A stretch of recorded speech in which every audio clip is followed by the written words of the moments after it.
أشهد أن لا أشهد أن لا إله إلا الله وحده لا شريك له وأشهد أن محمدا عبده ورسوله أما بعد فأعوذ بالله من الشيطان الرجيم بسم الله الرحمن الرحيم الحمد لله رب العالمين الرحمن الرحيم مالك يوم الدين إياك نعبد وإياك نستعين اهدنا الصراط المستقيم صراط الذين أنعمت عليهم غير المغضوب عليهم ولا الضالين.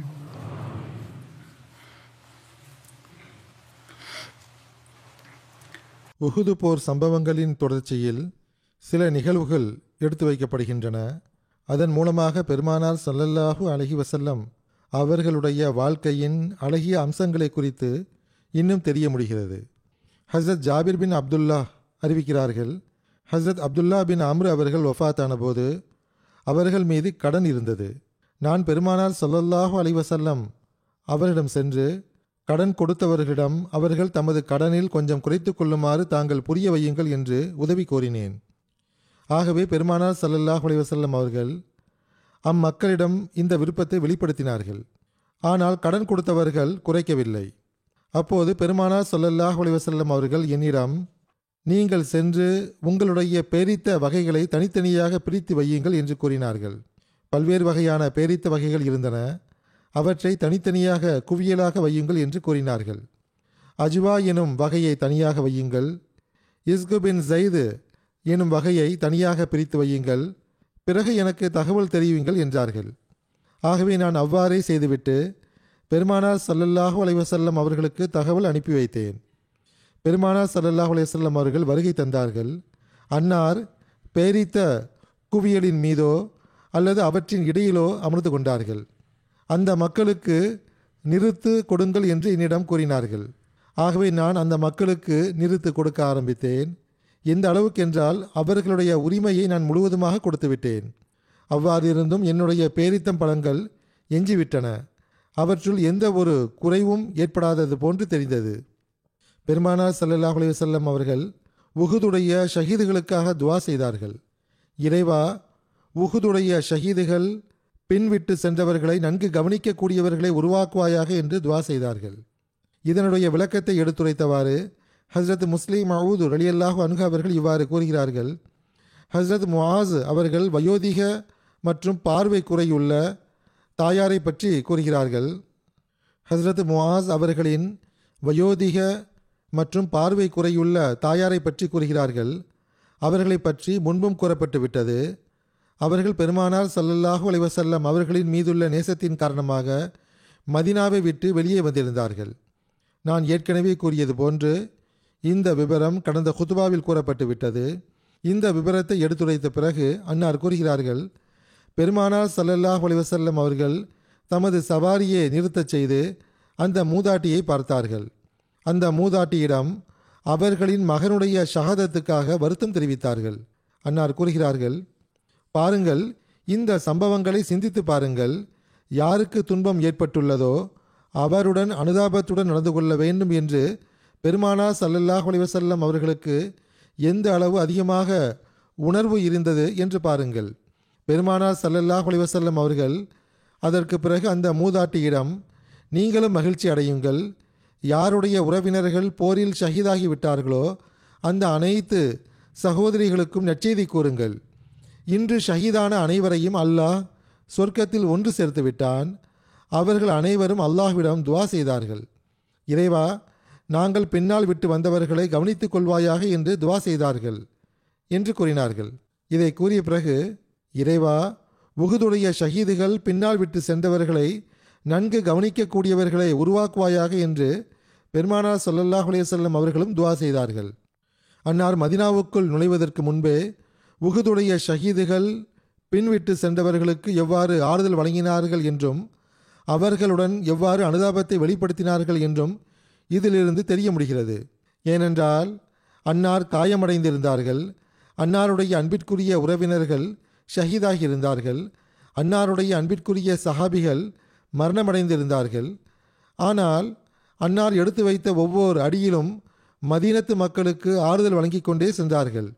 அன்னாருக்கு தமது துன்பத்தை பற்றி கடுகளவும் உணர்வு இருக்கவில்லை. இந்த அளவு துன்பம் இருக்கும்போது, இந்த அளவு துக்கங்களும் முசீபத்துகளும் இருக்கும்போது மற்றவர்களுடன் அனுதாபத்தை வெளிப்படுத்திய எந்த ஒரு நபரையும் நாம் காண முடியாது. இவ்வாறான நேரத்தில் மக்கள் பிறருடன் அனுதாபத்துடன் நடந்து கொள்வது ஒருபுறம் இருக்கட்டும், பிறருடன் பேசக்கூட விரும்ப மாட்டார்கள். பெருமானார் ஸல்லல்லாஹு அலைஹி வஸல்லம் அவர்கள் ஒரு ஷஹீதுடைய விதவைக்காக செய்த ஒரு துவாவை பற்றிய குறிப்பு காண கிடைக்கிறது. அந்த துவா என்னவென்றால், இறைவன் உங்களுடைய கணவரை விட சிறப்பாக கவனித்துக் கொள்ளும் ஒருவரை ஏற்படுத்துவானாக என்று நான் அல்லாஹ்விடம் துவா செய்கிறேன் என்று அன்னார் கூறினார்கள். இதன் விபரத்தை எடுத்துரைத்தவாறு ஹஸ்ரத் முஸ்லிம் மவுத் ரலியல்லாஹு அன்ஹு அவர்கள் எழுதுகிறார்கள், பெருமானார் ஸல்லல்லாஹு அலைஹி வஸல்லம் அவர்களுக்கு பொறுமையை மிகவும் சோதிக்கக்கூடிய ஒரு போராக இந்த போர் இருந்தது. அதற்கு முன்பு ஒருபோதும் அன்னார் மீது கொலை தாக்குதல் நடத்தப்படவில்லை. அன்னார் மீது தாக்குதல் நடத்தப்பட்டது மட்டுமின்றி, அன்னாருடைய பல்களும் உடைந்தது மட்டுமின்றி, அன்னார் காயமடைந்தது மட்டுமின்றி, அன்னார் மயக்க நிலையில் இருக்கும்போது எதிரி அன்னாரை கடந்து சென்று அன்னாருடைய தோழர்களின் மேலே ஏறி சென்று அவர்களின் உடல்களை காலடியில் நசுக்கியவாறு கடந்து சென்றான். இது அன்னாருடைய வாழ்வில் நடந்த முதல் நிகழ்வாகும். ஆனால் பெருமானார் ஸல்லல்லாஹு அலைஹி வஸல்லம் அவர்கள் எவ்வாறு மேலான துணிவுடனும் உயர்ந்த நல்லொழுக்கத்தின் முன்மாதிரியையும் நிலைநாட்டியவாறும் மக்களுடன் அனுதாபத்துடனும் ஆறுதலுடனும் நடந்து கொண்டார்கள் என்பதை நாம் பார்க்க முடிகிறது. அன்னார் ஒழுக்கத்தில் எந்த அளவு மேலான இடத்தில் நிலை பெற்றிருந்தார்கள் என்பதும் இந்த போரினுடைய சூழ்நிலைகளில் இருந்து தெரிய வருகிறது. இந்த போரில் சஹாபிகளின் நிகரற்ற தியாகங்களும் தெரிய வருகிறது. அன்னார் கூறுகிறார்கள், நான் எப்படிப்பட்ட காலகட்டத்தை குறித்து கூறுகிறேன் என்றால், போர் முடிந்த பிறகு அன்னார் மதீனாவுக்கு திரும்பிச் சென்று கொண்டிருந்தார்கள். அன்னார் ஷஹீதாகிவிட்டார்கள் என்ற செய்தியை கேட்டு மிகவும் நிம்மதி எழுந்து போயிருந்த மதீனத்து பெண்கள் அன்னாருடைய வருகையை கேட்டு அன்னாரை வரவேற்பதற்காக மதீனாவுக்கு கொஞ்சம் வெளியே சென்று காத்திருந்தார்கள். அவர்களுள் பெருமானார் ஸல்லல்லாஹு அலைஹி வஸல்லம் அவர்களின் மனைவியினுடைய சகோதரி ஸைனப் பின்த் ஜஹஷ் அவர்களும் இருந்தார்கள். அவர்களுக்கு மிகவும் நெருக்கமான 3 உறவினர்கள் போரில் ஷஹீதாகி விட்டிருந்தார்கள்.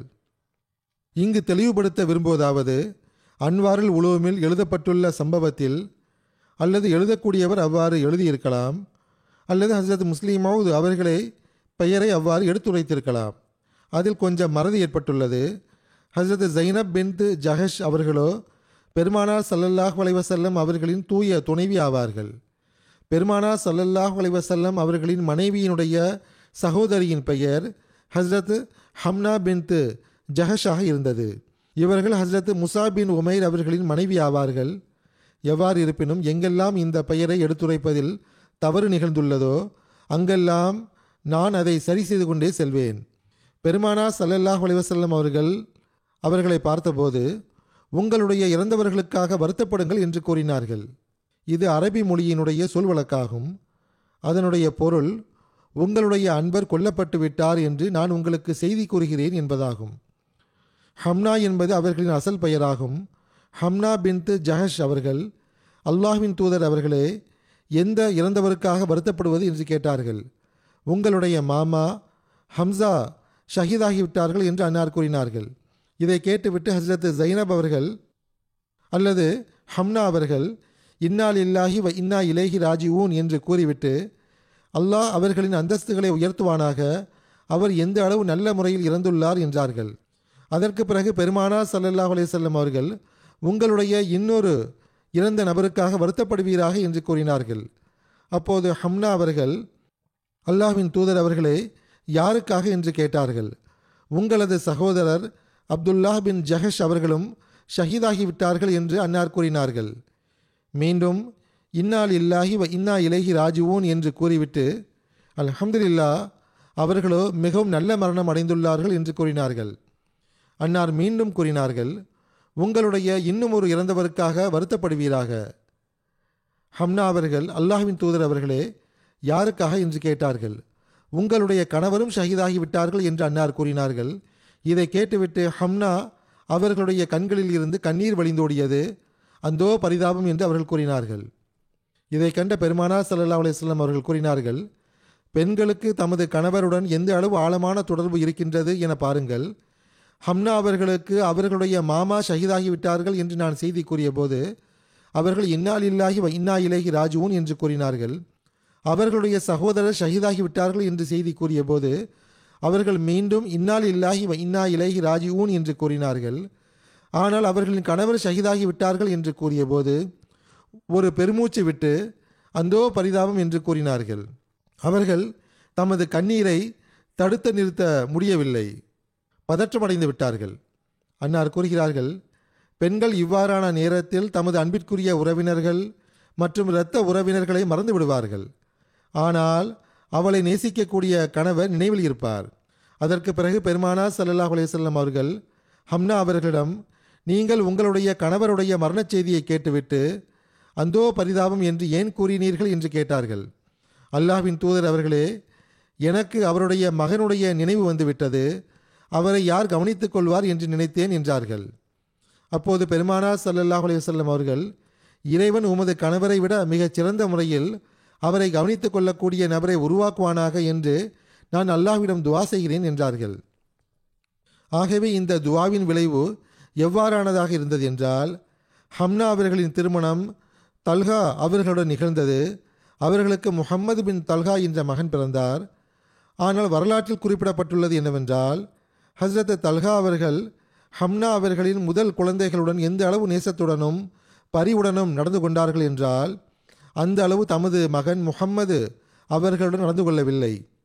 வேறொருவருடைய குழந்தைகளை இந்த அளவு நேசத்துடன் வளர்க்கக்கூடியவராக தல்ஹா அவர்களை எவ்வாறு கண்டோமோ அவ்வாறு வேறு எவரையும் நாங்கள் கண்டதில்லை என்று மக்கள் கூறினார்கள். இது பெருமானார் ஸல்லல்லாஹு அலைஹி வஸல்லம் அவர்களுடைய துஆக்களின் விளைவாக இருந்தது. பிறகு ஹஸ்ரத் முஸ்லிம் மவ்ஊத் ரலியல்லாஹு அன்ஹு அவர்கள் இந்த சம்பவத்தை இவ்வாறு எடுத்துக் கூறுகிறார்கள். பெருமானார் ஸல்லல்லாஹு அலைஹி வஸல்லம் அவர்கள் ஹம்னா பின்த் ஜஹஷ் அவர்களிடம் அனுதாபத்தை வெளிப்படுத்தினார்கள். பிறகு கூறினார்கள், ஒரு பெண்ணுக்கு தம்மை நேசிக்கக்கூடிய கணவருடன் எந்த அளவு ஆழமான தொடர்பு இருக்கிறது என்று பாருங்கள் என்றார்கள். இதன் மூலமாக அன்னார் கூற வந்த கருத்து என்னவென்றால், ஆண்கள் பெண்களுடன் நல்ல முறையில் அழகிய முறையில் நடந்து கொள்ள வேண்டும். இந்த பொதுவான பாடம் இதில் உள்ளது. சின்ன சின்ன விஷயங்களுக்காக பெண்களை அடிப்பது, துன்புறுத்துவதில் ஈடுபட்டுவிடக்கூடாது. அடிப்பதற்கு எங்களுக்கு அனுமதி உள்ளது என்று சாக்குப்போக்குகளை உருவாக்கக்கூடாது. தற்காலத்திலும் இது நடக்கிறது. அவர்களுடன் நல்ல முறையில் நடந்து கொள்ள வேண்டும். கூறுகிறார்கள், அவர்களின் பெண்கள் தமது அன்பர்கள் மற்றும் நெருங்கிய உறவினர்களை விட்டுவிட்டு அவர்களிடத்தில் வந்து இருக்கும்போது அவர்களுக்கு கண்ணியம் வழங்கப்பட வேண்டும் என்பதே நீதியின் எதிர்பார்ப்பாக உள்ளது. அதை விட்டுவிட்டு சின்ன சின்ன விஷயங்களுக்காக அவர்களுடன் சண்டை சச்சரவை உருவாக்கக்கூடாது. பெருமானார் ஸல்லல்லாஹு அலைஹி வஸல்லம் அவர்கள் இதை கூறியதனால் ஒருபுறம் ஹம்னா பின்த் ஜஹஷ் அவர்களுக்கு ஆறுதல் வழங்கிவிட்டார்கள். இன்னொரு புறம் பெண்களுடன் அழகிய முறையில் நடந்து கொள்ள வேண்டும் என்று அன்னார் வலியுறுத்தியும் விட்டார்கள். அன்னாருடைய ஒவ்வொரு கூற்றிலும் பாடம் உள்ளது. அதை மனிதன் கவனமாக கேட்க வேண்டும், சிந்திக்க வேண்டும். அப்போதுதான் பெருமானார் ஸல்லல்லாஹு அலைஹி வஸல்லம் அவர்கள் கூறிய விஷயம் அந்த நபருக்காக கூறப்பட்டது மட்டுமின்றி பொதுவாக அனைவருக்காகவும் ஓர் அறிவுரையாக இருந்தது என்று தெரிய வரும். பிறகு பெருமானார் ஸல்லல்லாஹு அலைஹி வஸல்லம் அவர்களுடைய வாழ்வில் பார்க்கும்போது பிறருடைய உணர்வுகளுக்கு, மனநிலைகளுக்கு அன்னார் எந்த அளவு மதிப்பளித்து வந்தார்கள் என்ற அம்சத்தையும் நாம் பார்க்க முடிகிறது. ஹஸ்ரத் முஸ்லிம் மவ்ஊத் ரலியல்லாஹு அன்ஹு அவர்கள் எடுத்துக் கூறுகிறார்கள், அன்னார் மதீனாவில் நுழைந்தபோது காயங்களின் காரணமாக மிகவும் களைப்படைந்திருந்தார்கள். ஆகவே சஹாபிகள் அன்னாரை தாங்கி பிடித்து சவாரியில் இருந்து இறக்கினார்கள். மக்ரிப் தொழுகை நேரமாக இருந்தது. அன்னார் தொழுதுவிட்டு வீட்டுக்கு சென்று விட்டார்கள். எந்த பெண்களுடைய உறவினர்கள் போரில் ஷஹீதாகி இருந்தார்களோ அவர்களை பற்றிய செய்தி வந்தடைந்தவுடன் அந்த பெண்கள் அழ ஆரம்பித்து விட்டார்கள். பெண்கள் அழும் குரலை கேட்டபோது பெருமானார் ஸல்லல்லாஹு அலைஹி வஸல்லம் அவர்களுக்கு முஸ்லிம்களுக்கு ஏற்பட்டுள்ள துன்பம் நினைவுக்கு வந்தது. அன்னாருடைய கண்களும் கண்ணீரால் நிரம்பிவிட்டது.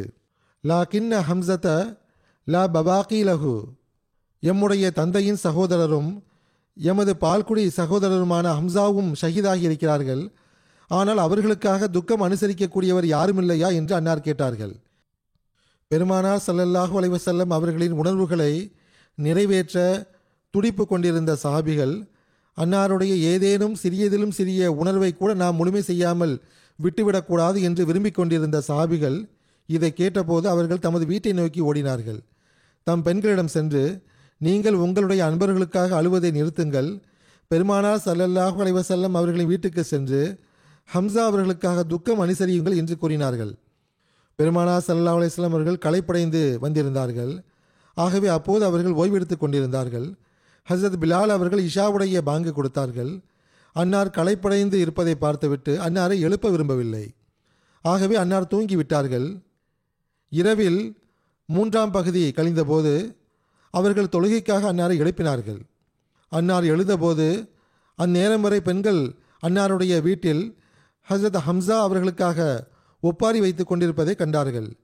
இங்கு என்ன நடக்கிறது என்று அன்னார் கேட்டார்கள்.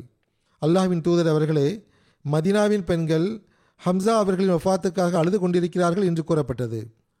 அல்லாஹ் மதினாவின் பெண்கள் மீது கருணை காட்டுவானாக. அவர்கள் என்னுடன் அனுதாபத்தை வெளிப்படுத்தி இருக்கிறார்கள். அன்சாரி பெண்கள் என்னுடன் அதிக நேசம் வைத்திருக்கிறார்கள் என்பது ஏற்கனவே எனக்கு தெரியும் என்று கூறிவிட்டு, அத்துடன் இவ்வாறு ஒப்பாரி வைப்பது அல்லாஹ்விடத்தில் விரும்பத்தகாததாக இருக்கிறது என்றும் கூறினார்கள். அப்போது சஹாபிகள், அல்லாஹ்வின் தூதர் அவர்களே, இது எங்களது சமுதாய வழக்கமாகும். நாங்கள் இவ்வாறு அழவில்லை என்றால் எங்களது உணர்வுகள் தனியாது என்று கூறினார்கள். அப்போது பெருமானார் ஸல்லல்லாஹு அலைஹி வஸல்லம் அவர்கள் கூறினார்கள், அழுவதை விட்டு நான் தடுக்கவில்லை. பெண்கள் தமது முகத்தில் அடித்து கொள்ள வேண்டாம் என்றும் தமது முடிகளை இழுத்து கொண்டு அழ வேண்டாம் என்றும் கூறுங்கள். அவர்கள் ஒப்பாரி வைத்துக் கொண்டிருந்தார்கள். முகத்தில் அடித்துக்கொண்டு அழுது கொண்டிருந்தார்கள்.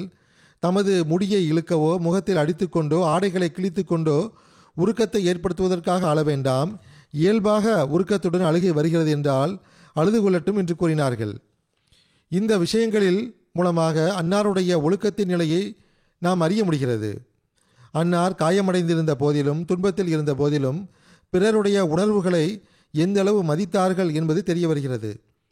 பிறகு ஹஸரத் முஸ்லிம் மவ்ஊத் ரலியல்லாஹு அன்ஹு அவர்கள் இந்த சம்பவத்தை பின்வரும் கண்ணோட்டத்திலும் எடுத்துக் கூறுகிறார்கள்.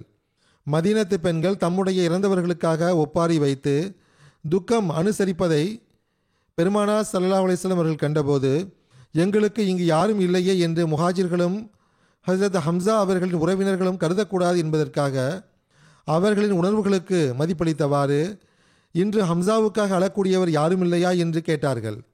பிறகு மதீனாவின் பெண்கள் ஹம்சா அவர்களுக்காக துக்கம் அனுசரித்த போது, இவ்வாறு துக்கம் அனுசரிப்பது ஆகுமானது அல்ல என்று அன்னார் தடுத்தார்கள். ஹஸரத் ஹம்சா அவர்களுக்காக நிச்சயமாக துக்கம் அனுசரிக்க வேண்டும் என்பது அன்னாருடைய சிந்தனையாக இருந்தது என்றால் பிறகு அன்னார் அதை தடுத்திருக்க மாட்டார்கள் என்பது இந்த சம்பவத்திலிருந்து தெரிய வருகிறது. ஹஸரத் ஹம்சா அவர்களின் மரணத்திற்காக யாரும் அழாமல் இருப்பதைக் கண்டு அன்னார் வருத்தத்தை வெளிப்படுத்தினார்கள் என்றால் அந்த நேரத்தில் அதுவும் கூட ஊக்கப்படுத்த வேண்டும் என்ற உணர்வில்தான் அவ்வாறு செய்தார்கள். அதேபோல் அழக்கூடியவர்களை அன்னார் தடுத்த போதும் அவர்களுக்கு ஆறுதல் வழங்க வேண்டும் என்ற உணர்வில்தான் அன்னார் அவ்வாறு செய்தார்கள். ஏனென்றால் பெருமானார் ஸல்லல்லாஹு அலைஹி வஸல்லம் அவர்கள் அந்த பெண்களை அழுவதிலிருந்து தடுக்கவும் செய்தார்கள். அத்துடன் அவர்கள் என் மீது அனுதாபத்தை வெளிப்படுத்தினார்கள் என்றும் அன்னார் கூறினார்கள். அன்சாரிகளுக்கு என்னுடன் அதிக அனுதாபம் இருப்பது எனக்கு ஏற்கனவே தெரியும் என்றும் அன்னார் கூறினார்கள். அன்னார் இதை கூறியதன் பொருள் என்னவாக இருந்தது என்றால், அவர்கள் அழுவதை தடுப்பதைக் கண்டு அவர்கள் தவறாக எடுத்துக்கொள்ளக்கூடாது என்பதே ஆகும். அன்னார் தடுக்கவும் செய்தார்கள், அவர்களுக்கு நன்றியும் செலுத்தினார்கள். இப்படிப்பட்ட இக்கட்டான நேரத்தில் அன்னார் மேற்கொண்ட விதம் எந்த அளவு மகத்துவமிக்கதாகவும் மகிமை வாய்ந்த வழிமுறையாகவும் நமக்கு தென்படுகிறது என்றால், நண்பர்களும் நெருங்கிய உறவினர்களும் கொல்லப்பட்டிருக்கின்ற நேரத்தில் அந்த நபரும் காயம் அடைந்து இருக்கும்போது, அண்மையிலும் வருங்காலத்திலும் அபாயத்தின் அறிகுறிகள் இருக்கும்போது பெருமானார் ஸல்லல்லாஹு அலைஹி வஸல்லம் அவர்கள் நிலைநாட்டிய முன்மாதிரியை போன்று எந்த ஒரு நபரும் இவ்வாறான முன்மாதிரியை நிலைநாட்ட முடியாது. எவர்களுடைய வாள் உஹது போரில் உரிமையை நிறைவேற்றினவோ அந்த சஹாபிகளை பற்றிய குறிப்பு வரலாற்று நூல்களில் இவ்வாறு காண கிடைக்கிறது. பெருமானார் ஸல்லல்லாஹு அலைஹி வஸல்லம் அவர்கள் வீட்டில் நுழைந்தபோது தம்முடைய மகள் ஃபாத்திமா அவர்களிடம் வாளை கொடுத்தவாறு, இஹ்சிலி அன் ஹாதா தமஹு யா புனையத்து ஃபவல்லாஹி லக்கது சதகனில் யோம் என்று கூறினார்கள். என் அன்பிற்குரிய மகளே, இந்த வாளில் இருக்கக்கூடிய இரத்தத்தை சுத்தம் செய்வீராக. அல்லாஹ்வின் மீது ஆணையாக இன்று இந்த வாள் உரிமையை செலுத்தியது என்று கூறினார்கள். பிறகு ஹஸ்ரத் அலி அவர்களும் ஹஸ்ரத் ஃபாத்திமா அவர்களிடம் தம் வாளை ஒப்படைத்தவாறு, அந்த வாளில் இருக்கக்கூடிய இரத்தத்தை கழுவி விடுங்கள் என்று கூறினார்கள். அந்த சந்தர்ப்பத்தில் ஹஸ்ரத் அலி அவர்களின் நாவிலிருந்தும் பெருமானார் ஸல்லல்லாஹு அலைஹி வஸல்லம் அவர்கள் கூறிய அதே சொற்கள் வெளிப்பட்டன. அல்லாஹ்வின் மீது ஆணையாக இன்று இந்த வாள் சிறப்பாக செயல்பட்டது என்று கூறினார்கள். இதை கேட்டுவிட்டு பெருமானார் ஸல்லல்லாஹு அலைஹி வஸல்லம் அவர்கள், ல இன் குன்த சதக்தல் யௌமுல் கிதாலு லகது சதக மஅக ஸஹ்லு இப்னு ஹுனைஃப் வ அபு துஜானா என்று கூறினார்கள். அதாவது, இன்று நீங்கள் போரில் சிறப்பாக செயல்பட்டீர்கள் என்றால் உங்களைப் போன்று சஹல் பின் ஹுனைஃப் அவர்களும் அபு துஜானா அவர்களும் நன்கு வீரத்தை வெளிப்படுத்தினார்கள். ஓர் அறிவிப்பில் வருகிறது, பெருமானார் ஸல்லல்லாஹு அலைஹி வஸல்லம் அவர்கள் ஹஸ்ரத் அலி அவர்களை பார்த்து, நீங்கள் வாள் வித்தையில் நிறைவாக செயல்பட்டீர்கள் என்றால் சஹல் பின் ஹுனைஃப் அவர்களும் அபு துஜானா அவர்களும் ஆசிஃப் பின் சாபித் அவர்களும் ஹாரிஸ் பின் சிம்பா அவர்களும் நன்கு வீரத்தை வெளிப்படுத்தினார்கள் என்று கூறினார்கள். வரலாற்றில் எழுதப்பட்டுள்ளதாவது, ஹஸ்ரத் அலி அவர்கள் உஹுது போரில் இருந்து திரும்பி வந்த பிறகு ஹஸ்ரத் ஃபாத்திமா அவர்களிடம் தம் வாளை கொடுத்து, இதை கழுவி விடுங்கள், இன்று இந்த வாள் பெரும் பணியாற்றியது என்று கூறினார்கள். பெருமானார் ஸல்லல்லாஹு அலைஹி வஸல்லம் அவர்கள் ஹஸ்ரத் அலி அவர்களின் விஷயத்தை கேட்டு கொண்டிருந்தார்கள். அலியே, உங்களுடைய வாள் மட்டுமின்றி உங்களுடைய சகோதரர்களாகிய பலருடைய வாள்களும் வீரத்தை வெளிப்படுத்தின என்று கூறினார்கள். பெருமானார் ஸல்லல்லாஹு அலைஹி வஸல்லம் அவர்கள் 6-7 சஹாபிகளின் பெயரை எடுத்து கூறி, அவர்களுடைய வாள்கள் உங்களுடைய வாளை விட எந்த விதத்திலும் குறைந்ததல்ல என்று கூறினார்கள். சுருக்கம் என்னவென்றால், அன்னாருடைய மருமகன் கூறக்கூடிய விஷயத்தால் மற்ற சஹாபிகளின் உள்ளங்கள் புண்பட்டு விடுவதை அன்னாரால் பொறுத்து கொள்ள முடியவில்லை.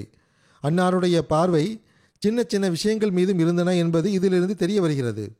உஹுது போர் சம்பவம் நிரந்தரமான தாக்கத்தை ஏற்படுத்தக்கூடிய மிகப்பெரிய சம்பவமாக இருந்தது. இந்த சம்பவத்திற்கு பிறகு எதிரி இனிமேல் துணிந்து விடுவான் என்றும் இனிமேல் என்ன நடக்குமோ தெரியவில்லை என்றும் மக்கள் கடும் கவலையில் இருந்தார்கள். மனிதன் இப்படிப்பட்ட நேரங்களில் சின்ன சின்ன விஷயங்களின் பக்கம் கவனம் செலுத்துவது கிடையாது. ஆனால் பெருமானார் ஸல்லல்லாஹு அலைஹி வஸல்லம் அவர்களோ ஒவ்வொரு நபருடனும் அனுதாபத்தை வெளிப்படுத்தினார்கள், அனைவரையும் ஊக்கப்படுத்தினார்கள். உஹுது போரின் சம்பவங்கள் இங்கு நிறைவு பெறுகின்றன. இதற்கு பிறகு இன்னொரு போர் நடைபெற்றது. அதனுடைய பெயர் ஹம்ரா அல் அசத் என்பதாகும். இது ஹிஜ்ரி 3ஆம் ஆண்டு ஷவ்வால் மாதம் நிகழ்ந்தது. அதை பற்றி நான் கூறுகின்றேன். இந்த போர் உண்மையில் உஹுது போரின் ஒரு பங்காகவும் எஞ்சிய பகுதியாகவும் இருந்தது. ஹம்ரா அல் அசத் போரில் இருந்து கிடைத்த விளைவுகளின் அடிப்படையில் உஹுது போர் உண்மையான பொருளில் முஸ்லிம்களுடைய வெற்றியாகவே கருதப்படுகிறது. மதினாவில் இருந்து ஜுல் ஹலீஃபா செல்லும் வழியில் இடப்பக்கத்தில் உள்ள பகுதியாகும். மதினாவில் இருந்து 8 மைல் தொலைவில் உள்ள இடமாகும் இது. ஹம்ரா அல் அசது போருக்கான காரணம் என்னவாக இருந்தது என்பதை பற்றி எழுதப்பட்டுள்ளது. உஹுது போர் முடிவடைந்த போது பெருமானார் ஸல்லல்லாஹு அலைஹி வஸல்லம் அவர்கள் மாலை நேரத்தில் மதினாவுக்கு திரும்பினார்கள்.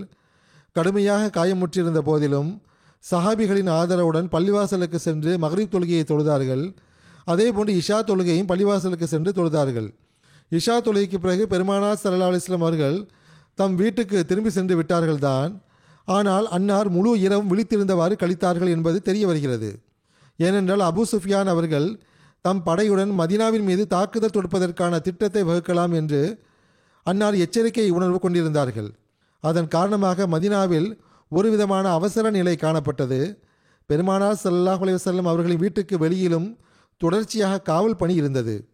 அபு சுஃபியான் அவர்கள் மதினாவின் மீது தாக்குதல் தொடுக்க ஆயத்தம் மேற்கொள்கிறாரா, அவரின் நோக்கம் என்னவாக உள்ளது என்பதையும் அன்னார் அறிந்து வரச் செய்திருந்தார்கள்.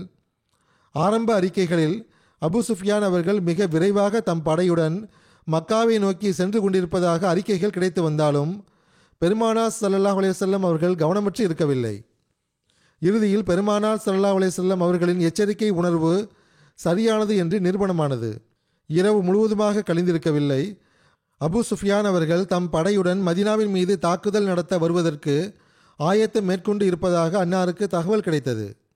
என்ன நிகழ்ந்ததென்றால், முஷ்ரிக்குகள் உஹுது களத்தை விட்டு திரும்பிச் செல்லும்போது வழியில் அவர்களை சந்திக்கின்ற மக்கள் அனைவரும் போரை பற்றிய செய்தியை அறிந்து கொண்டு முஷ்ரிக்குகளை பரிகாசம் செய்யும் தொனியில், நீங்கள் முஹம்மது ஸல்லல்லாஹு அலைஹி வஸல்லம் அவர்களை கொலை செய்யவும் இல்லை, முஸ்லிம் பெண்களை உடன் அழைத்து வரவும் இல்லை, அவர்களை சிறைபிடித்து கொண்டு வரவும் இல்லை, எந்த ஒரு போர் செல்வத்தை கொண்டு வரவும் இல்லை, அப்படி இருக்கும்போது எந்த வெற்றியை பற்றி நீங்கள் பேசுகிறீர்கள் என்று பரிகாசம் செய்யும் தொனியில் பேசினார்கள்.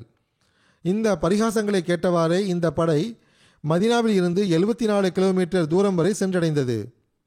அல்லது சிலரை பொறுத்தவரை 55 கிலோமீட்டர் தூரத்தில் உள்ள ரவுஹா என்ற இடத்தை சென்றடைந்திருந்தது.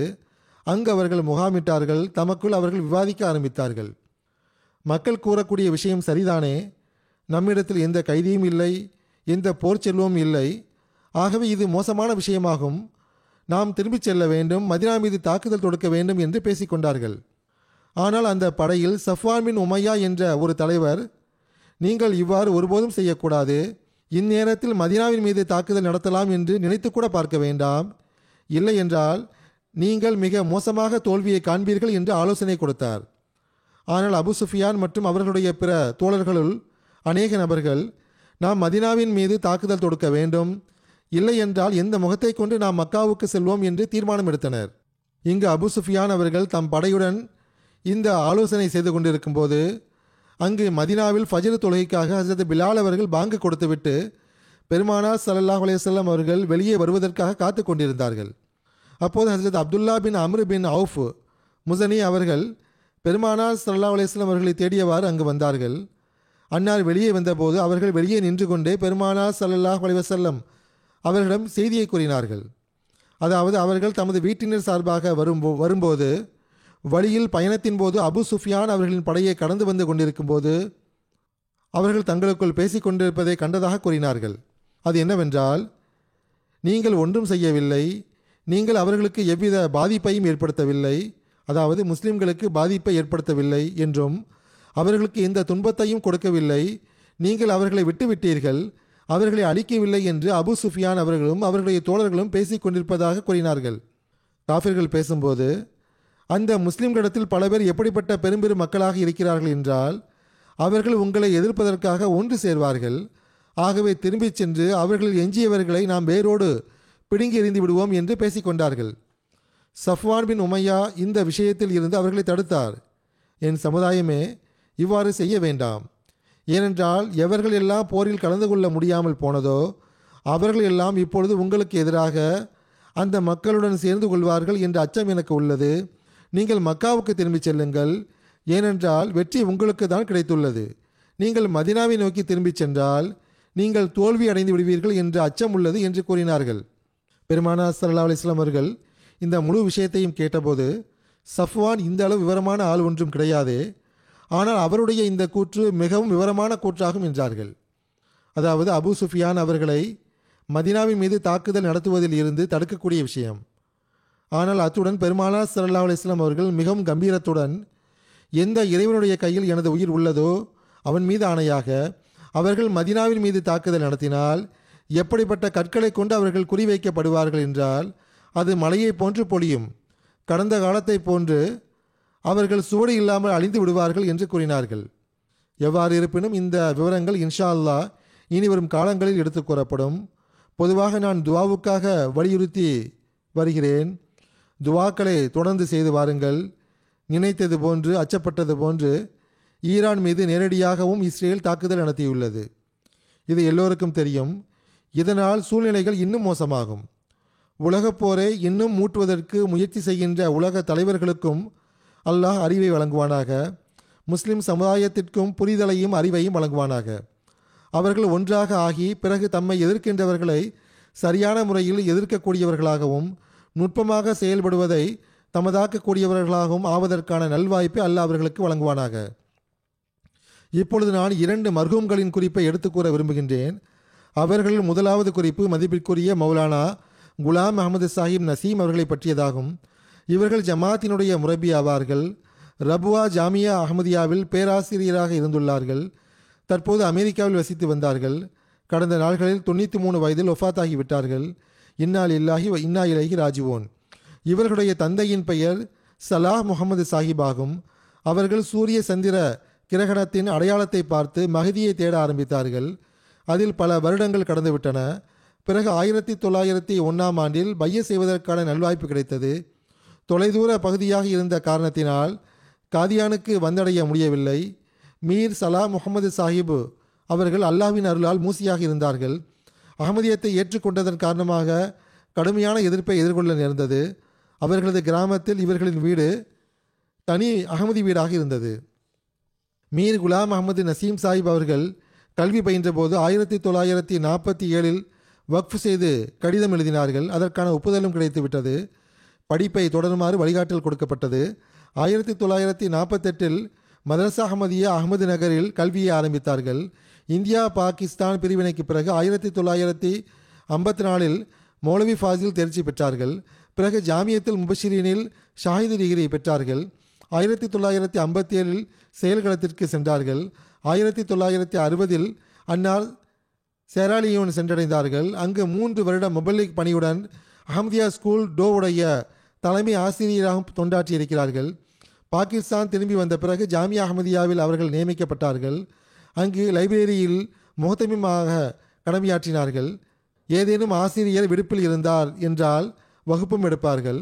அந்த காலகட்டத்தில் அவர்கள் பஞ்சாப் யூனிவர்சிட்டியில் MA அரபி உடைய பரீட்சையில் தேர்ச்சி பெற்றார்கள். 1966இல் கியானாவில் நியமிக்கப்பட்டார்கள்.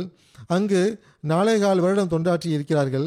1970இல் தலைமையகத்திற்கு திரும்பினார்கள். 1970 முதல் 75 வரை ஜாமியா அஹமதியாவில் வெளிநாட்டு மாணவர்களுக்கு கற்றுக் கொடுப்பதற்காக ஸ்பெஷல் டீச்சராக நியமிக்கப்பட்டார்கள். 1975 முதல் 79 வரை 4 வருடம் அவர்கள் ஜாம்பியா ஆப்பிரிக்காவில் முபல்லிகாக தொண்டாற்றி இருக்கிறார்கள். பிறகு 1980 முதல் 97 வரை ஜாமியா அஹமதியாவில் வரலாறு மற்றும் சூஃபிசம் ஆகிய பாடங்களின் ஆசிரியராகவும் தொண்டாற்றி இருக்கிறார்கள். இவர்களை பற்றிய சம்பவங்கள் இவ்வாறு கூறப்பட்டுள்ளன. அதாவது அன்னார் செராலியோன், கியானா, ஜாம்பியா ஆகியவற்றில் 11 வருடங்கள் வரை தொண்டாற்றி இருக்கிறார்கள். அந்த முழு காலகட்டமும் குடும்பத்தை விட்டு பிரிந்து வெளிநாடுகளில் இருந்துள்ளார்கள். இவர்களுடைய மனைவி பற்றிய குறிப்பையும் இவர்களின் தியாகங்களை பற்றிய குறிப்பையும் ஹஸ்ரத் 4வது கலீஃபத்துல் மஸீஹ் அவர்கள் ஒரு சொற்பொழிவில் கூறியிருக்கிறார்கள். இவர்களுடைய மனைவியின் பெயர் அமத்துல் மன்னான் கம்வல் சாஹிபா என்பதாகும். இவர்கள் ரபாவில் உள்ள ஃபஸ்லே உமர் கேர்ள்ஸ் ஸ்கூலில் முன்னாள் தலைமை ஆசிரியையாக பணியாற்றியிருக்கிறார்கள். அல்லாஹ் இவர்களுக்கு 4 பிள்ளைகளை வழங்கியுள்ளான். அவர்கள் ஜமாத் தொண்டுகளில் முன்னணியில் இருக்கிறார்கள். அனைவரும் நன்கு படித்தவர்களாக இருக்கிறார்கள். ஒரு மகளுடைய பெயர் டாக்டர் அமத்து ஷுக்கூர் சாஹிபா ஆகும். இவர்கள் டாக்டர் அப்துல் ஹஃபீஸ் அவர்களுடைய மனைவி ஆவார்கள். அமெரிக்காவில் இருக்கிறார்கள். இவர்களும் நுஸ்ரத் ஜஹான் ஸ்கீமின் கீழ் கேம்பியா, தன்சானியா ஆகியவற்றில் 11 வருடங்கள் தொண்டாற்றி இருக்கிறார்கள். மர்ஹூம் அவர்களுடைய கல்வி பணியும் உள்ளது. 3 நூல்களின் எழுத்தாளராக உள்ளார்கள். காமோசு ரோயா என்ற நூல் கனவுகளை பற்றிய விளக்க நூலாகும். அப்ஜத் எழுத்துக்களின் அடிப்படையில் சூஃபிசம், ஆன்மீகம், விஞ்ஞானம் இது 2வது நூலாகும். அவர்களின் 3வது நூல் யாதே ஐயாம் என்பதாகும். இது அவர்களுடைய சொந்த வாழ்க்கை பற்றிய குறிப்பாகும். ஆஸ்திரேலியாவுடைய மிஷனரி இன்சார்ஜ் இனாமுல் ஹக் கௌசர் சாஹிப் எழுதுகிறார்கள், பணிவு மற்றும் தன்னடக்கத்துடன் மாணவர்களுக்கு கற்றுக் கொடுக்கக்கூடியவர்களாகவும் அவர்களை கருத்தில் கொள்ளக்கூடியவர்களாகவும் திகழ்ந்தார்கள். பிரிட்டிஷ் கியானா உடைய சுற்றுப்பயணத்தின் போது நான் 3-4 கிராமங்களுக்கு சென்றேன். அங்கு இவர்கள் மூலமாக ஜமாத் ஏற்படுத்தப்பட்டுள்ளது.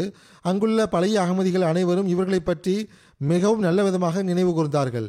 இவர்களுடைய புகைப்படத்தையும் தம்மிடத்தில் வைத்துள்ளார்கள். அல்லாஹ் இவர்கள் மூலமாக பிரிட்டிஷ் கியானாவில் ஓர் உறுதியான ஜமாத்தை ஏற்படுத்தியுள்ளான்.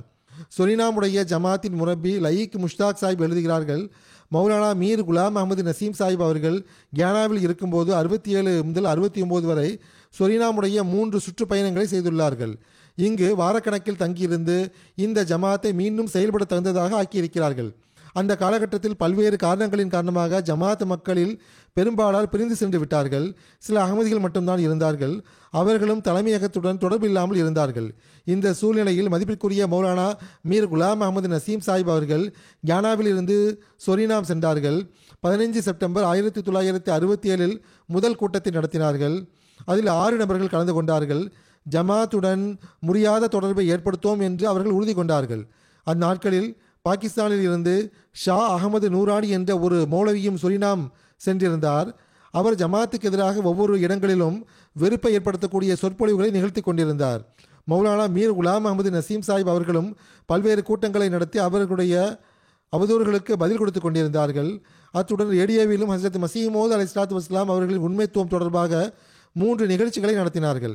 1968 மே மாதம் 2வது சுற்றுப்பயணத்தின் போது பள்ளிவாசல் கட்டுமான பணியுடன் மிஷன் ஹவுஸுக்கான அடிக்கல்லையும் வைத்தார்கள். அந்த கட்டடப் பணி சில வருடங்களில் முழுமை பெற்றது. லாகூரி ஜமாத்துடைய இமாம் அப்துல் ரஹீம் ஜக்கு மற்றும் சுன்னத் ஜமாத் இமாம் ஆகியோர் முனாசிராவுக்காக சவால் விடுத்தார்கள். ஹசரத் மசீமோத் அலைஹிஸ்ஸலாத்து வஸ்ஸலாம் அவர்களின் உண்மைத்துவம் தொடர்பாக அன்னார் பல ஃபோல்டர்களையும் வெளியிட்டார்கள். 1968 ஜூன் 21 அன்று ஜமாத்தினுடைய ஓர் உறுப்பினரின் வீட்டில் நடைபெற்ற கேள்வி பதில் நிகழ்ச்சியின் போது தீமையை விரும்பக்கூடிய முஸ்லிம்கள் ஜமாத்தினர்கள் மீது தாக்குதல் நடத்திவிட்டார்கள். கூறுகிறார்கள், ஹெட் டேபிள் ஓர் அறையின் கதவுக்கு முன்னால் வைக்கப்பட்டிருந்தது. மௌலானா சாஹிபுக்கு வலப்பக்கமும் இடப்பக்கமும் அமர்ந்திருந்தவர்கள் அன்னாரை தள்ளிக்கொண்டு அறைக்குள் சென்றார்கள். வெளியே வாசலை மூடிவிட்டார்கள். தாக்குதல் நடத்தியவர்கள் ஜமாத்தினர்கள் மீது கடுமையாக தாக்குதல் நடத்தினார்கள்.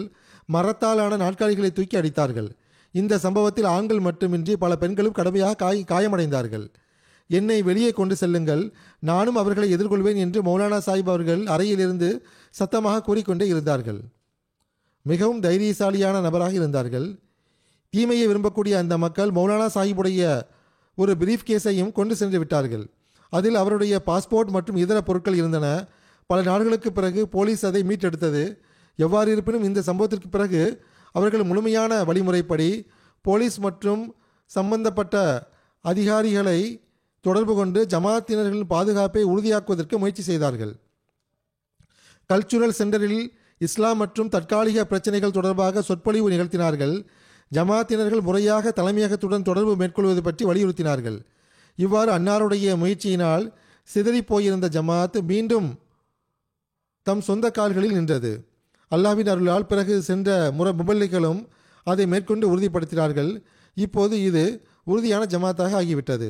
அல்லாஹ் மர்ஹூமுடைய அந்தஸ்துகளை உயர்த்துவானாக. அவர்களின் பிள்ளைகள் மற்றும் சந்ததிகளிடத்திலும் இந்த நன்மைகளை தொடரச் செய்வானாக. அடுத்த குறிப்பு அமெரிக்காவின் முன்னாள் அமீராகிய மதிப்பிற்குரிய டாக்டர் எஹ்சானுல்லா ஜஃபர் சாஹிப் அவர்களுடையதாகும். கடந்த நாட்களில் இவர்கள் 81 வயதில் ஒஃபாத்தாகி இருக்கிறார்கள். இன்னாலில்லாஹி வ இன்னா இலைஹி ராஜிஊன். அல்லாஹ்வின் அருளால் மூசியாக இருந்தார்கள். ஒரு நீண்ட காலமாக உள்ளூர் சதராகவும் அமெரிக்காவின் நாயிப் அமீராகவும் இருந்துள்ளார்கள். 2002 முதல் 2016 வரை அமெரிக்காவுடைய அமீராக தொண்டாற்றும் நல்வாய்ப்பும் பெற்றார்கள். பல நட்பண்புகளுக்கு சொந்தக்காரராக திகழ்ந்தார்கள். மிகவும் அதிகமாக நேசிக்கக்கூடியவராகவும் பதிவு காட்டக்கூடிய மனிதராகவும் திகழ்ந்தார்கள். மிகவும் துணிவுள்ள மனிதராக இருந்தார்கள். பின்னால் விட்டு சென்றவர்களுள் 2 மகள்கள் உள்ளார்கள். மர்ஹூமுடைய மனைவி சில வருடங்களுக்கு முன்பு ஒரு விபத்தில் ஒஃபாத்தாகி விட்டார்கள். அவ்வாறே மகனும் மரணமடைந்து விட்டார். அந்த துக்கத்தையும் இவர்கள் மிக பொறுமையுடனும் துணிவுடனும் பொறுத்து கொண்டார்கள். ஒருபோதும் நாவில் முறையீடு செய்தது கிடையாது.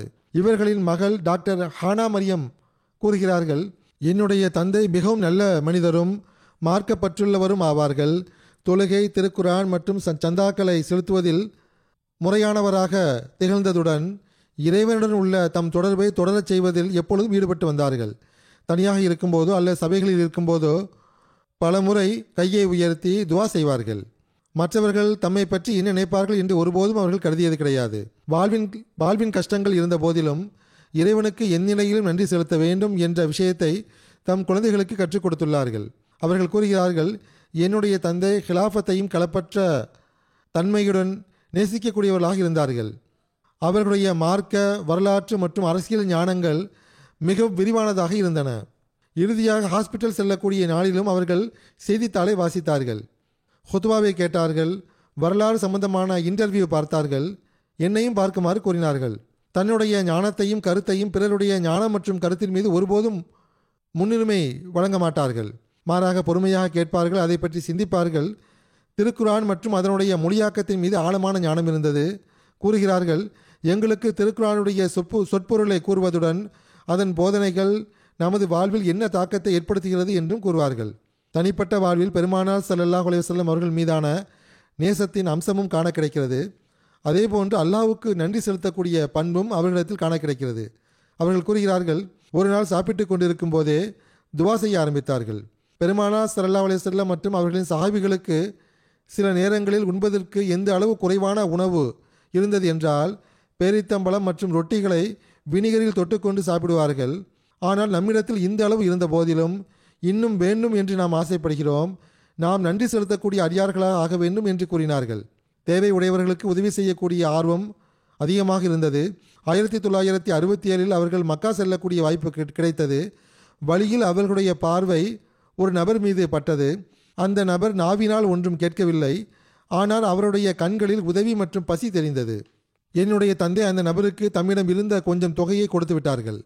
அவர் தமது கண்களாலேயே நன்றி செலுத்திவிட்டு உணவுக்கான ஸ்டாலை நோக்கி செல்ல ஆரம்பித்தார்.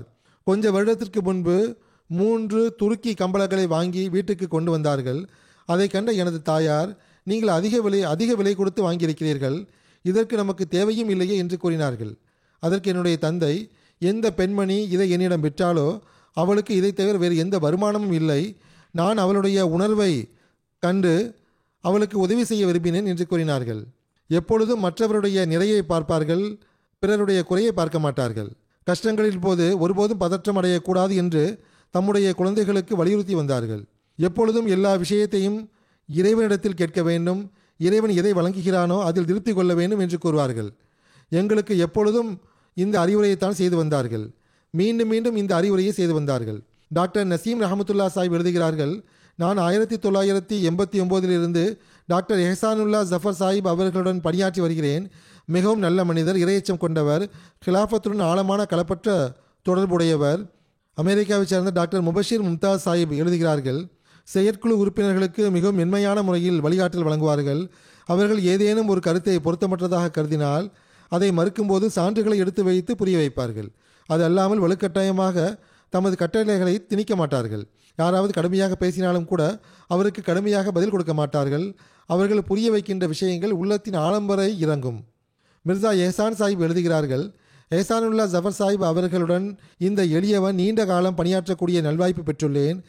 அமீர் என்ற முறையில் ஜமாத் நபர்களுக்கு ஹிலாஃபத் மற்றும் ஜமாத்துடன் உறுதியான தொடர்பை ஏற்படுத்த நான் கண்டுள்ளேன். எளிய இயல்பை கொண்டவராகவும், பிறருக்காக வேதனை கொண்டவராகவும், சமாதானத்தை விரும்பக்கூடியவராகவும், ஏழைகளின் மீது அனுதாபம் காட்டக்கூடிய நபராகவும், பகட்டை விட்டு தூய்மையானவராகவும், கருமித்தனம் மற்றும் பேராசையை விட்டு முற்றிலும் தூய மனிதராகவும் திகழ்ந்தார்கள். தம்முடைய கருவூலத்தை ஜமாத் மற்றும் ஏழைகளுக்காக திறக்கக்கூடியவராக இருந்தார்கள். திருக்குரானுடைய விளக்க உரை மற்றும் ஹஜ்ரத் மசீஹ் மௌஊத் அலைஹிஸ்ஸலாத்து வஸ்ஸலாம் அவர்களின் நூல்களை வாசிப்பதில் மூழ்கியிருப்பார்கள். ஆணவம், பெருமை, சுயநலம் ஆகியவற்றை விட்டு விலகியிருந்தார்கள். கலிஃபாவுடைய சிறியதிலும் சிறிய கோபத்தினாலும் கூட நிம்மதி இழந்து விடுவார்கள். இதை நானும் அனுபவத்தில் கண்டுள்ளேன். ஏதேனும் ஒரு சிறிய விஷயத்தையும் நான் அவர்கள் தொடர்பாக எழுதும்போது அவர்கள் மிகவும் நிம்மதி இழந்து போய்விடுவார்கள். உடனடியாக மன்னிப்பு கேட்பார்கள். சூழ்நிலையை அதற்கு ஏற்ப மாற்றுவதற்கு முயற்சி செய்வார்கள். நூல்களை வாசிக்கக்கூடிய அதிக ஆர்வம் இருந்தது. அவருடைய சொந்த லைப்ரரியில் எந்த அளவு அரிதான நூல்கள் இருந்தன என்றால் அதை காணக்கூடியவர்கள் வியப்படைந்து விடுவார்கள். திருக்குரான் மீது அன்பு, நேசம் இருந்தது. எந்த ஒரு சபையாக இருந்தாலும் எப்பொழுதும் திருக்குரானின் வசனங்களை குறித்து சிந்தித்து கொண்டே இருப்பார்கள். அவர்களின் சபை பகட்டில்லாத சபையாகவும் அனைவரையும் ஈர்க்கக்கூடிய நேசத்தை கொண்ட சபையாகவும் இருந்தது. அமீர் என்ற முறையில் தமக்காக ஒருபோதும் புரோட்டோகாலை நடைமுறைப்படுத்தியது கிடையாது. மிகவும் எளிய மனிதராக திகழ்ந்தார்கள். ஜஹீர் பாஜ்வா சாஹிப் எழுதுகிறார்கள், ஒரு நண்பர் என்னிடம் இவ்வாறு கூறினார்கள், டாக்டர் எஹசானுல்லா சாஹிப் அவர்கள் அமைதியாக பள்ளிவாசலுக்கு வருவார்கள். யாரும் இல்லை என்றால் தனியாகவே பள்ளிவாசல் மற்றும் பாத்ரூம் ஆகியவற்றை சுத்தம் செய்ய ஆரம்பித்து விடுவார்கள். அவர்களிடம் இதற்கான காரணம் கேட்கப்பட்ட போது, இதன் மூலமாக நான் எனது ஆன்மாவை சுத்தம் செய்வதற்கான வாய்ப்பு கிடைக்கிறது என்று கூறினார்கள். மிக அதிகமாக தன்னடக்கம் இருந்தது. பிறகு எழுதுகிறார்கள், இறைவன் மீது நேசம் மற்றும் பெருமானார் ஸல்லல்லாஹு அலைஹி வஸல்லம் அவர்களின் அந்தஸ்தை பற்றிய புரிதல் மற்றும் ஹஜ்ரத் மசீஹ் மௌஊத் அலைஹிஸ்ஸலாத்து வஸ்ஸலாம் அவர்களுடன் நேசம், கலிஃபாக்களுடன் பற்று ஆகியவற்றின் முன் உதாரணமாக திகழ்ந்தார்கள். திருக்குரான் மீது அவர்கள் கொண்டிருந்த நேசம் விவரிப்பதற்கு அப்பாற்பட்ட விஷயமாக இருக்கிறது. திருக்குரான் மீது அவர்கள் கொண்டிருந்த நேசத்தை முழுவதுமாக எடுத்துக்கூற இயலாது. கூறுகிறார்கள், எப்பொழுதெல்லாம் நாங்கள் ஒன்றாக காரில் அமர்வோமோ அப்பொழுதெல்லாம் திருக்குரானுடைய சீடி ஓடிக்கொண்டிருக்கும். வீட்டில் எப்பொழுதும் எம்டிஏ ஓடிக்கொண்டிருக்கும். பைத்துல் ரஹ்மான் வரும்போதெல்லாம் எப்பொழுதும் எம்டிஏ அல்லது திலாவத்தை கேட்பார்கள். அவர்களுடைய வீட்டில் எல்லா புறமும் திருக்குரான் மற்றும் அதன் விளக்க உரைகள் உள்ளன. ஒரு பெரும் எண்ணிக்கையில் நூல்கள் உள்ளன. ஏறக்குறைய எல்லா அறைகளிலும் அலமாரியில் நூல்கள் உள்ளன. அந்த நூல்கள் வைக்கப்பட்டிருப்பது மட்டுமின்றி அவை முறையாக வாசிக்கப்பட்டும் வந்தன. டாக்டர் சாஹிப்பின் தாயாருடைய விருப்பம் என்னவாக இருந்தது என்றால், டாக்டர் சாஹிப் ரபுவாவில் படித்து வந்தபோது தினந்தோறும் ஹசரத் மிர்சா பஷீர் அகமது சாஹிப் மற்றும் ஹசரத் மௌலானா குலாம் ரசூல் சாஹிப் ராஜகி ஆகியோரை சந்திக்க வேண்டும், அவர்களிடம் துவாவுக்காக விண்ணப்பிக்க வேண்டும் என்பதாக இருந்தது. டாக்டர் சாஹிப் கூறுகிறார்கள், இயன்ற அளவு நான் இதற்காக முயற்சி செய்து வந்தேன். எனது முன்னேற்றத்திலும் கல்வியிலும் மற்ற தர்பியத்திலும் இந்த இரு சான்றோருடைய பங்கு அதிகமாக உள்ளது. எல்லோரையும் நேசித்து வந்தார்கள். ஆனால் ஏழை அகமதிகளுக்காக அவர்களுடைய கண்களில் குறிப்பான நேசம் காணப்பட்டது. அதை விவரிக்க இயலாது. அவர்கள் மற்றவருக்கு ஒருபோதும் கஷ்டத்தை விரும்பியே இருக்க மாட்டார்கள். ஆனால் எந்த அகமதிகள் செல்வ வளம் உள்ளவர்களாக இருந்து கொண்டு ஜமாத்துக்காக தியாகத்தில் முன்னால் வருவதில்லையோ அவர்களை குறித்து டாக்டர் சாஹிப்புடைய உள்ளத்தில் ஒரு வருத்தம் இருந்தது. அதை அவ்வப்போது அவர்கள் வெளிப்படுத்தியும் வந்தார்கள். ஒவ்வொரு அகமதியும் ஹசரத் மசீமோத் அலைஹிஸ்ஸலாத்து வஸ்ஸலாம் அவருடைய சரியான அந்தஸ்தை புரிய வேண்டும் என்று அவர்கள் மிகவும் விருப்பப்பட்டார்கள். நாம் அதிகமாக ஹசரத் மசீமோத் அலைஹிஸ்ஸலாத்து வஸ்ஸலாம் அவருடைய தூதிச் செய்தியை புரிய வேண்டும், தமதாக்கி கொள்ள வேண்டும், அதை பரப்ப வேண்டும் என்பது அவர்கள் விருப்பமாக இருந்தது. அதற்காக புதியதிலும் புதிய வழிமுறைகளை சிந்தித்து வந்தார்கள். சில சமயங்களில் எனக்கும் எழுதுவார்கள். பள்ளிவாசல்களை கட்டுவதன் பக்கம் அதிக கவனம் இருந்தது. அவர்களின் காலகட்டத்தில் பல பள்ளிவாசல்கள் கட்டப்பட்டுள்ளன. துவாவின் மீது அதிக நம்பிக்கை இருந்தது. ஒரு முறை செயற்குழுவில் ஒரு நபர் பேசிய விஷயம் துவாவின் கண்ணியத்தை குறைப்பதாக இருந்தது. அப்போது அவர்கள் செயற்குழுவில் எந்த அளவு கோபப்பட்டார்கள் என்றால், அதே போன்று கோபப்பட்டதை நான் ஒருபோதும் கண்டதில்லை. மிகவும் எளிய வாழ்வை வாழக்கூடிய நபராக இருந்தார்கள். ஏதேனும் ஆர்வம் இருந்தது என்றால் அது பள்ளிவாசல்களை கட்டக்கூடிய ஆர்வமாக இருந்தது. ஒவ்வொரு நபருடைய ஒவ்வொரு விஷயத்தையும் ஒப்புக்கொள்வார்கள். ஆனால் பள்ளிவாசல் கட்ட வேண்டாம் என்று கூறப்படும் விஷயங்களை மிகவும் தவறு என்று கருதினார்கள். ஆரோக்கியமாக இருந்த வரையிலும் ஒவ்வொரு வியாழக்கிழமையிலும் வில்லிங்போரோவில் உள்ள மஸ்ஜித் பைத்து நசருக்கு வந்து முழுமையாக அதை சுத்தம் செய்வார்கள். எப்பொழுதும் பொருள் தியாகத்தில் முந்திக்கொண்டு பங்கெடுக்கக்கூடிய நல்வாய்ப்பு அல்லாஹ் அவர்களுக்கு வழங்கி வந்தான். தற்போது அமெரிக்காவில் மிர்சா மக்பூர் அகமது சாஹிப் அவர்கள் அமீராக இருக்கிறார்கள். அவர்கள் எழுதுகிறார்கள், டாக்டர் எஹசானுல்லா ஜஃபர் சாஹிப் அவர்களுக்கு அல்லாஹ் நீண்ட காலம் நாயிப் அமீராகவும் பிறகு அமெரிக்காவுடைய அமீராகவும் தொண்டாற்றக்கூடிய நல்வாய்ப்பை வழங்கியிருந்தான். அவர்கள் அமீராக இருந்தபோது நான் அமெரிக்காவுக்கு 3 முறை சுற்றுப்பயணம் செய்துள்ளேன். மிகவும் நல்ல முறையில் அவர்கள் அந்த சுற்றுப்பயணத்தின் திட்டங்களை வகுத்தார்கள், ஏற்பாடுகளை செய்திருந்தார்கள். பல வருடங்களாக நோயின் காரணமாக நடமாடுவது குறைந்துவிட்டது. ஆனால் அமாரத்துடைய பொறுப்புகளை மகிழ்ச்சியுடன் முழுமையாக நிறைவேற்றி வந்தார்கள். பேசும்போது ஹசரத் மசீமோத் அலைஹிஸ்ஸலாத்து வஸ்ஸலாம் அவர்கள் தொடர்பாகவே பேசி வந்தார்கள். அன்னாரின் நூல்கள் தொடர்பாக பேசி வந்தார்கள். அன்னாருடன் ஒரு குறிப்பான தொடர்பை வெளிப்படுத்தி வந்தார்கள். ஹிலாஃபத்துடன் ஆழமான தொடர்பும் கட்டுப்படுதலும் இருந்தது. பிறகு அமெரிக்காவுடைய தற்போதைய அமீர் சாஹிப் அவர்கள் எனக்கு எழுதுகிறார்கள், தங்கள் சார்பாக வரக்கூடிய அனைத்து வழிகாட்டல்களையும் ஜமாத் மக்கள் வரை உடனடியாக கொண்டு சேர்க்க வேண்டும் என்று முயற்சி செய்து வந்தார்கள். எவ்வாறு இருப்பினும் நானும் இதை கண்டுள்ளேன். ஹிலாஃபத்துக்கு கட்டுப்படுவதில் நிகரற்றவராக இருந்தார்கள். தம்முடைய கருத்தை மிக மகிழ்ச்சியுடன் விட்டுவிடுவார்கள். அல்லாஹ் இவர்களுடன் பாவ மன்னிப்பு மற்றும் கருணையுடன் நடந்து கொள்வானாக, அந்தஸ்துகளை உயர்த்துவானாக. அவர்களின் பெண் பிள்ளைகளையும் அல்லாஹ் தமது பாதுகாப்பில் வைப்பானாக.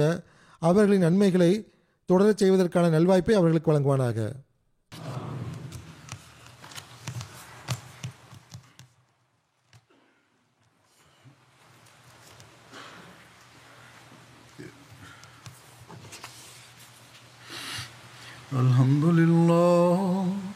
Alhamdulillah nahmaduhu wa nasta'inuhu wa nastaghfiruhu wa nu'minu bihi wa natawakkalu alayhi wa na'udhu billahi min shururi anfusina wa min sayyiati a'malina. Man yahdihillahu fala mudilla lahu ومن يضلل فلا هادي له ونشهد أن لا إله إلا الله ونشهد أن محمدا عبده ورسوله. عباد الله رحمكم الله إن الله يأمر بالعدل والإحسان وإيتاء ذي القربى وينهى عن الفحشاء والمنكر والبغي يعظكم لعلكم تذكرون. اذكروا الله يذكركم وادعوه يستجب لكم ولذكر الله أكبر.